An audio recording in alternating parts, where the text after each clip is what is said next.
மேஷராசிக்காரர்களே, உங்கள் வாழ்க்கையில் இனி கிரக நிலவரங்கள் என்னென்ன பலன்களை தருது, அதிலிருந்து நீங்கள் எப்படியெல்லாம் வெற்றி பெற வேண்டும் அப்படின்னு சொல்லிட்டு ஒரு எளிய முறையில் நான் உங்களுக்கு சொல்கிறேங்க. விளக்கமான ஒரு முறை தான். இதை நீங்கள் ஃபாலோ பண்ணிக்கிட்டு கரெக்டாக பண்ணிங்கன்னா உங்களுக்கான வாழ்க்கை மாற்றத்தை நீங்கள் ஏற்படுத்திக்கலாம். இது நாள் வரைக்கும் எவ்வளவோ கஷ்டத்தை சந்திச்சிட்டிங்க. தெளிவு இல்லாத ஒரு வாழ்க்கை, எதை தொட்டாலும் முடியாமல் நிறைய பிரச்சனை. இது எல்லாமே காரணம் நீங்கள் உங்கள் கூட இருந்தவங்களோட முயற்சியில் செஞ்சது. உங்களோட முயற்சியில் நீங்கள் எதுவுமே செஞ்சுருக்க மாட்டீங்க. எல்லாமே மற்றவங்க சொல்கிற விதம், மற்றதை பார்த்து செஞ்சது, இதோட விளைவு தான் நிறைய கஷ்டம். தேவையில்லாத நிறைய சங்கடங்களையும் நிறைய அவமானங்களையும் சந்திச்சிட்டிங்க. உங்களுக்கு என்ன தகுதி இருக்குது, நீங்கள் யாருன்னு இன்ன வரைக்கும் புரிஞ்சிக்கல. அவ்வளோ பெரிய ஆட்கள் நீங்கள். மேஷராசிக்காரர்கள் எப்பொழுதும் இலகிய மனம் கொண்டவர்கள். மற்றவங்களுக்காக நல்லது நடக்கணும்னு நினச்சிக்கோங்க. எப்பயுமே மற்றவங்க நல்லதில் உறுதியாக இருப்பீங்க. ஆனால் உங்களுக்கு என்ன, உங்களோட நல்லது என்னன்னு தெரியாதோட விளைவு தான் இன்னைய வரைக்கும் கஷ்டம். இனி வரக்கூடிய காலங்கள் எல்லாமே நல்லா தாங்க இருக்குது. ஆனால் அதை நீங்கள் சரியாக பயன்படுத்திக்கணும். தேவையில்லாதவர்களை முதல்ல நீங்கள் பிரிஞ்சு தான் ஆகணும். வேறு வழியே கிடையாது. அது உறவு, நட்பு, எது வேணாலும் இருக்கலாம். அதெல்லாம் நீங்கள் பிரியாத வரைக்கும், அவங்க சொல்கிறத நீங்கள் கேட்குற வரைக்கும், எந்த கிரகங்கள் என்னென்ன பலன் கொடுத்தாலும் அதிலிருந்து நீங்கள் வெற்றி அடைகிறது கொஞ்சம் கஷ்டமாக தான் இருக்கும். சுய முயற்சி வேணும். உங்களோட சிந்தனையில் செயல்படுங்க, வெற்றி அடைஞ்சிடலாம். எல்லாரையும் எளிமையாக நம்பிடுறது, யார் எது சொன்னாலும் கேட்கறது, பொருளாதார விரயத்தை ஏற்படுத்திக்கிறது, இதெல்லாம் நிறைய பண்ணிட்டீங்க. இன்னமும் அதை செய்யக்கூடாது. ஏன்னா இப்போ வர நேரமும் கொஞ்சம் பொருளாதார விரயம் ஆகக்கூடிய நேரமாக இருக்கிறதுனால அதை நீங்கள் தவிர்ப்பதற்கு முயற்சி பண்ணணும். பொருளாதாரத்தை இப்போ நீங்கள் கெட்டியமாக பிடிச்சிக்க வேண்டிய காலகட்டத்தில் இருக்கிறீங்க. செவ்வாய் உங்களுக்கு ராசிநாதனாக வராருங்க. மேஷத்திற்கு செவ்வாய் தான் ராசிநாதன் உங்கள் கிரகத்துக்கு. அப்படி இருக்கும்போது அதை சரியான நிலையில் இருக்குது, நல்ல இடத்துல தான் இருக்குது. இப்போ நீங்கள் அதை பயன்படுத்தும் விதத்தை மட்டும் கரெக்டாக பயன்படுத்திக்கிட்டிங்கன்னா வெற்றி அடைஞ்சிடலாம். செவ்வாயால் நிறைய மாற்றம் வருங்க. ஆனால் அது குறிப்பிட்ட நாட்கள் தான் உங்கள் ராசியில் இருக்கும். அதற்குள்ளே நீங்கள் ஏதாவது செய்யணும்னா செஞ்சுக்கலாம். வீடு கட்டணும், முயற்சி பண்ண போகிறேன் அப்படின்னா பண்ணுங்கள். உடனடியாக பண்ணி அதற்கான ஆரம்பிச்சிருங்க, சரியாயிடும். புதுசாக இருக்கிற வீட்டை நான் இன்னும் கொஞ்சம் ஆல்ட்ரேஷன் பண்ணி கொஞ்சம் பெருசாக்க போகிறேன், அதெல்லாம் பண்ணலாம், தப்பு கிடையாது. அதே போல் ரத்த உறவுகளுடன் இருந்த வாக்குவாதம் எல்லாம் கொஞ்சம் குறையுங்க. இப்போ இருக்கிற சூழ்நிலை உங்களுக்கு ஏற்கனவே நிறைய பிரச்சனை கொடுத்துருந்தாலும் இப்போ கொஞ்சம் சாந்தமாக ஆவாங்க. உங்களுக்கு விட்டு கொஞ்சத்துக்கு விலகிறதுக்கும் வாய்ப்புகள் இருக்குது. தனிமைப்படுத்தப்படுவீங்க. இந்த காலகட்டம் அப்படித்தான் இருக்குது. செவ்வாய் கொஞ்சம் மாற்றத்தை ஏற்படுத்தி கொடுக்குறாரு. நல்ல முயற்சி தான். ஆனால் நீங்கள் அதை சரியாக பயன்படுத்திக்கணும். பொருளாதார விரயத்தை மட்டும் ஏற்படுத்திக்காதீங்க. இப்போ இருக்கக்கூடிய சூழ்நிலை அதுதான், பார்த்துக்கோங்க. நான் வீடு கட்ட போகிறேன், வீடு வாங்க போகிறேன்னுட்டு போயிட்டு எதையாவது பண்ணிட்டீங்கன்னா உங்களுக்கு என்ன இருக்கோ அதை மட்டும் பண்ணணும். கடன் வாங்கி ஏதாவது பண்ணுறேன்னு சொல்லும் பொழுது மாற்றம் வராதுங்க, பிரச்சனை அதிகமாகும். கடன் அடையிறதுக்கான வாய்ப்புகள் ரொம்ப கம்மியாக இருக்குது. உடனடியாக கடன் அடையிறதுக்கெலாம் வாய்ப்புகளே கிடையாது, ரொம்ப நாள் எடுக்கும். அதனால் கடனை மட்டும் தவிர்த்துடுங்க. கையில் இருக்கிறத வச்சு என்ன பண்ணலான்னு பாருங்கள். இல்லையா கையில் இருக்கிறத பத்திரமா வச்சுக்கோங்க. இருக்கக்கூடிய காலகட்டம் அப்படிப்பட்ட காலகட்டம். அதை சரியாக வச்சுக்கிட்டிங்கன்னா ரொம்ப நல்லது. அதுக்கு அடுத்தது பார்த்திங்கன்னா சந்திரன் உங்களுக்கு நல்லா இருக்குங்க. சந்திர தசையும் நல்லா இருக்கு. இதனால் தெளிவாக இருப்பீங்க. மனசுக்குள்ளே இவ்வளோ நாளாக எவ்வளோ பிரச்சனைகள் இருந்தாலும் இப்போ எப்படி இருப்பீங்கன்னா பிரச்சனை இல்லாத மாதிரி ரிலாக்ஸாக இருப்பீங்க, தெளிவாக இருப்பீங்க. பழைய நினைப்புகள் எதுவும் வராது. ஓரளவுக்கு உங்களுக்கு சிந்தனை தெளிவு கிடைக்கும். முடிந்த அளவுக்கு மனபாரம் குறைஞ்சிரும். மனசுக்குள்ளே எப்போ பார்த்தாலும் ஒரே மனபாரம், மனக்குமுறலாக இருந்திருப்பீங்க. தேவையே இல்லாமல் சஞ்சலம் ஏற்படும். எதற்கு எடுத்தாலும் ஆசைப்பட்டிருக்கும் மனசு. இப்போ ஆசைப்படாது. கரெக்டாக என்ன வேணும் ஏது வேணும்னு சொல்லிடும். இதெல்லாம் உங்களுக்கு சந்திர பகவான் நல்ல மாற்றத்தை கொடுக்குறார். அதுக்கடுத்து பார்த்தீங்கன்னா குரு பகவான் உங்களுக்கு ரொம்ப நல்லது பண்ணுறாருங்க. குரு பகவான், குருவால் நிறைய மாற்றம் வருது. இது நாள் வரை இருந்து வந்த பிரச்சனைகளுக்கெல்லாம் ஒரு முடிவு கிடைக்குதுன்னு கூட வச்சுக்கலாம். தொழில் வளர்ச்சி ஏற்படும். ஏதோ செய்ய போகிறேன் அப்படின்ட்டு இவ்வளோ நாளாக தொழில் செய்கிறேன்னு ஒன்றுமே நிற்காது. கையில் ஒன்றுமே இல்லாமல் வெறுங்கையோடு இருந்திருப்பீங்க. இப்போ உங்களுக்கு தொழில் முன்னேற்றம் ஏற்படும். லாபம் கிடைக்கும். தொழிலிருந்து லாபம் கிடைக்கும். புதுசாக தொழில் வேலைக்கு போகிறேன் அப்படின்றவங்க போகலாம். புதிய வேலைக்கு போகலாம். படித்த வேலைக்கு தகுந்த படிப்புக்கு தகுந்த வேலை கிடைக்கும். சம்பள உயர்வு கிடைக்கும். நிறைய மாற்றத்தை கொடுக்குறாருங்க மேஷராசிக்கு. திருமணம் மட்டும் கொஞ்சம் பார்த்துக்கோங்க. பார்த்து திருமணம் பண்ணுங்கள். ராசியில் என்ன குரு பலன் உங்களுக்கு எப்படி இருக்குது, உங்களோட சுய ஜாதகத்தை பார்த்தீங்கன்னா திருமண பாக்கியம் உண்டாகும். பார்க்கணும், ஆனால் பார்த்து செயல்படணும். உங்களோட சுய ஜாதகத்தில் குரு பலன் எந்த இடத்துல இருக்குது, சரியாக இருக்குமா, நம்ம கரெக்டாக பண்ணால் இது வரைக்கும் இல்லாத பிரச்சனைகள் எதுவும் வராமல் இருக்குமான்னு பார்த்துக்கணும். அதை மட்டும் பார்த்துக்கிட்டிங்கன்னா குரு பலன் நல்லா தான் இருக்குது. பொதுவான பலனில் நல்லா இருக்குது. குழந்தை பாக்கியம் ஏற்படுது. குழந்தை இல்லாதவங்களுக்கு, மேஷராசிக்காரர்களுக்கு குழந்தை பாக்கியம் ஏற்படுது. அதே போல் படிக்கக்கூடிய பிள்ளைகளும் தெளிவாக படிப்பாங்க. சிந்தனை தெளிவு கிடைக்கும். மறதி வந்துடும், அப்பப்போ மறந்துடுவாங்க. எக்ஸாம் எழுத போகிறவங்களும் ஒரு பதட்டமாக இருப்பாங்க. இப்போ அதெல்லாம் கொஞ்சம் ரிலாக்ஸ் பண்ணிக்குவாங்க. எக்ஸாம் எழுதினாலும் நல்ல மதிப்பெண்ணோடு வெளியே வருவாங்க. இதுக்கெல்லாம் கவலைப்பட தேவை. மேஷராசிக்காரர்கள் நல்ல பலன் கிடைக்குது. புதன் பகவான் ஓரளவுக்கு சுமாரான பலன் தாங்க கொடுக்குறார், நல்ல பலன் கொடுக்கல. உங்களுக்கு சிந்தனையில் ஒரு குழப்பம் இருந்துக்கிட்டே இருக்க மாதிரி தான் இருக்குது. இதெல்லாம் நீங்கள் ஏற்படுத்திக்காமல் தவிர்த்துக்கோங்க. இதை செய்யலாமா, அதை செய்யலாமா, அதை செஞ்சால் சரியாக இருக்குமா, நான் இதை தான் செய்ய போகிறேன்னு அடமாக செய்யாதீங்க. செஞ்சால் சரியாக வருமானு யோசிங்க. யோசித்து செயல்படுங்க.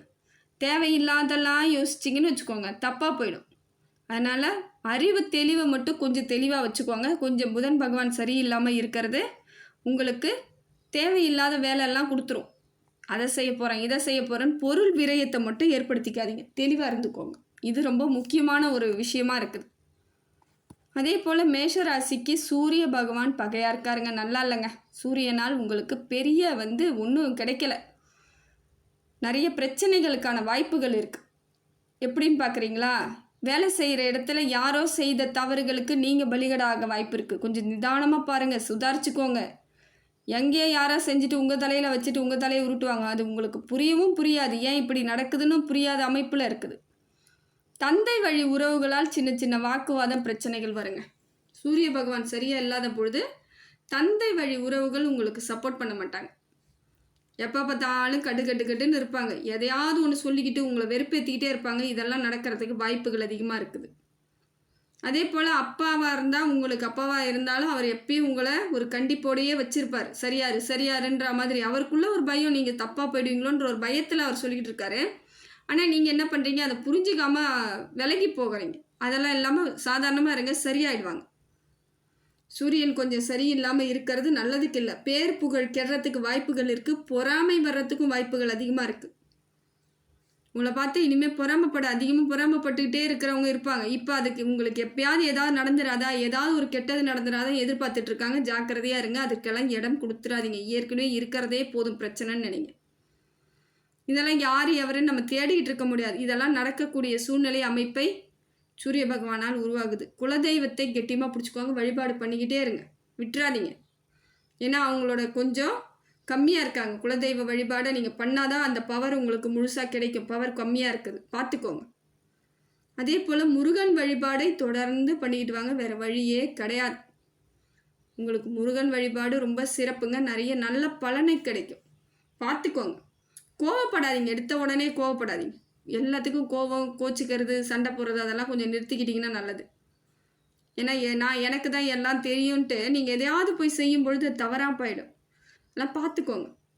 சரியான அமைப்பு வர வரைக்கும் கொஞ்சம் அமைதியாக இருங்க. அடுத்தது பார்த்திங்கன்னா சனி பகவான் உங்களுக்கு கொஞ்சம் சரியில்லாமல் இருக்காரு. விரயத்துக்கு வராரு, ஜாக்கிரதை. விரயம்ங்கிறது நீங்கள் செலவு பண்ணால்தான் அது விரயம் ஆகும். உங்கள் கையில் இருக்கிறத யாரும் பிடுங்கிட்டுலாம் போயிட மாட்டாங்க. அது அப்படியே தான் இருக்கும். ஆனால் நீங்கள் எடுத்து அதை ஏதாவது ஒன்று பண்ணுறேன்னு போகும்போது அதிகப்படியான செலவாக வாய்ப்பு இருக்குது. அதனால் கணக்கு போட்டு பண்ணுங்கள். இது பண்ண முடியுமா, முடியாதா, எவ்வளோ வரும், ஏது வரும்னு கணக்கு போட்டிங்கன்னா சரியாக போயிடும். எடுத்தன் எந்த முடிவும் பண்ணாதீங்க. தேக ஆரோக்கியத்தை பார்க்கணும். அதே போல் உடம்பில் சின்ன சின்ன பிரச்சனைகள் வர வாய்ப்பு இருக்குது. இப்போ நீங்கள் பாட்டு எதாவது அலட்சியப்படுத்திக்காதீங்க. உடனடியாக பாருங்கள், என்னாச்சு ஏதாச்சு அப்படின்னு பார்க்கணும். சும்மா தலைவலி தானே, சும்மா வயிறு வலி தானே அப்படின்லாம் இருக்கக்கூடாது. உடனடியாக பார்த்தீங்கன்னா ஒன்றும் இல்லைன்னு சொல்லிட்டாங்கன்னா சந்தோஷம். அது நமக்கு நிம்மதியை கொடுத்துரும். அந்த நிம்மதியான வாழ்க்கை வாழணும்னா இந்த மாதிரி சில விஷயங்களை நம்ம உடனடியாக செய்து தான் ஆகணும். அதே போல் தேவையில்லாத மனசஞ்சலம் வந்துக்கிட்டே இருக்குங்க. சனி பகவான் சரியில்லாதனால எப்பயும் ஒரு பதட்டம், ஒரு பயம், டென்ஷன், கவலை, ஏதோ ஒரு விதத்தில் எதுவுமே இருக்காதான இருக்கிற மாதிரியே இருக்கும். ஒன்றுமே பண்ண முடியாது. என்னடா இதுன்னு தோன்ற மாதிரி இருக்கும். உடற்பயிற்சி, நல்ல உடற்பயிற்சி பண்ணுங்கள். வேறு வழியே கிடையாது. நிறைய பண்ணுங்கள். நரசிம்மர் வழிபாடு பண்ணுங்கள். நரசிம்மர் வழிபாடு பண்ணிங்கன்னா ரொம்ப நல்லது. நெய் வாங்கிட்டு போய் கொடுங்க தீபம் ஏற்றுறதுக்கு. அங்கே நெய் தீபம் ஏற்ற ஏற்ற உங்களுக்கு வந்து பிரச்சனைகள் சரியாகுதுன்னு அர்த்தம். கூடிய விரைவில் உங்களுக்கு பலத்தை கொடுத்துருவார். மனசுக்குள்ளே இருக்க சஞ்சலத்தை தெளிய வச்சுருவார். அதனால் நெய் தீபம் ஏற்றிட்டு வாங்க. ரொம்ப நல்லது, விசேஷமான விஷயம் இது. இதெல்லாம் நீங்கள் தொடர்ந்து பண்ணணும், அலட்சியம் மட்டும் படுத்தாதீங்க. இதெல்லாம் பண்ணும் பொழுது சனி பகவானால் உங்களுக்கு பெரிய பாதிப்பு எதுவும் வராது. அதே போல் காக்கைக்கு தினமும் சோற வைங்க, உணவு வைங்க, தப்பு கிடையாது. காக்கைக்கு உணவு வைங்க, எள்ளு போட்டு வச்சாலும் சரி, இல்லை வெறும் அன்னம் வச்சாலும் சரி, அது உங்கள் இஷ்டம்தான். ஏதோ ஒன்று வைங்க. அதே போல் இனிப்பு கலந்த உணவுகளை காகத்துக்கு வைங்க, அது ரொம்ப நல்லது. தொடர்ந்து வச்சுக்கிட்டு வாங்க, ஒரு நாள் மாற்றம் ஏற்பட்டுடும். சரியான அமைப்பு வர வரைக்கும் நீங்கள் இதெல்லாம் செய்து தான் ஆகணும். வீட்டில் இருக்கவங்க கிட்ட தேவையில்லாமல் வார்த்தைகளை விட்டுடாதீங்க. சனி பகவான் சரியில்லாத பொழுது வார்த்தைகள் தான் அதிகமாக வரும், நம்மளை மீறி வந்துடும். டென்ஷன், கோவத்தில், ஆத்திரத்தில் எதையாவது சொல்லிடுவோம். ஏன்னா மூளையை போட்டு குழப்பி வச்சுருக்காரு அவர். இப்போ நீங்கள் ஏதாவது வாயை திறந்தா தப்பு தப்பாக தான் வரும். அதனால் தெளிவாக பேசுங்க, இல்லைனா அமைதியாக விட்டுடுங்க, சரியாக போயிடும். எதை எடுத்தாலும் கருத்து சொல்லாதீங்க, எதுக்கு எடுத்தாலும் தப்பு கண்டுபிடிக்காதீங்க. இதெல்லாம் தவிர்த்தாலே உங்கள் வாழ்க்கை சிறப்பாக இருக்குன்னு அர்த்தம். இதையெல்லாம் கண்டுபிடிச்சி நான் தான் எல்லாத்துலேயும் பெரிய ஆள் நீங்கள் காமிக்கணும்னு நினச்சா அந்த இடத்துல தோக்க ஆரம்பிக்கிறீங்கன்னு தெரிஞ்சுக்கோங்க. இதையெல்லாம் மேஷராசிக்காரர்கள் இதெல்லாம் பண்ணக்கூடிய ஆட்களாக வந்துடுவீங்க. அதெல்லாம் பார்த்துக்கோங்க. யாருக்கும் அட்வைஸ் பண்ணாதீங்க. ஏன்னா உங்கள் நிலைமை கொஞ்சம் வேறு மாதிரி இருக்குது. நீங்கள் அட்வைஸ் பண்ணிவிட்டு திரும்புறதுக்காண்டி அந்த பிரச்சனைலாம் உங்களுக்கு வந்துடும். ஜாக்கிரதையாக இருக்கிறது ரொம்ப நல்லது. கூட இருக்கிறவங்க யாருன்னு பார்த்து பழகுங்க. நீங்கள் பாட்டு நம்பிக்கையாக எல்லாத்தையும் பழகிட்டு எல்லாத்தையும் விட்டுட்டு நாளைக்கு ஏமாந்துட்டேன் அப்படின்னு சொன்னால் அது தப்பாயிடும். அதனால் பழகும்போது ஜாக்கிரதையாக பழகுங்க. யாருக்கு என்ன கொடுக்குறோன்னு யோசித்து கொடுங்க. பழக்க வழக்கத்தை சரியாக வச்சுக்கோங்க. அவங்க ஏதாவது தப்பு பண்ணிவிட்டு உங்கள் பேரில் பழி போடுறதுக்கும் வாய்ப்புகள் இருக்குது. இந்த காலகட்டத்தை மட்டும் கொஞ்சம் கரெக்டாக பண்ணிக்கிட்டிங்கன்னா ரொம்ப நல்லதுங்க. தேவையில்லாத எதையும் ஈடுபடாமல் இருக்கிறது உங்கள் கையில் தான் இருக்குது. மனசை கட்டுப்படுத்துங்க. எல்லாத்துக்கும் ஆசைப்பட வைக்கும் மனசு இந்த காலகட்டம். இதை செஞ்சிருவேன், அதை செஞ்சிருவேன், அதை பண்ணுவேன், இதை பண்ணுவேன்ட்டு எதையாவது தவறுதலாக போயிடுச்சுன்னா ரொம்ப போயிடும். எல்லாம் பார்த்துக்கோங்க, நிதானமாக இருங்க.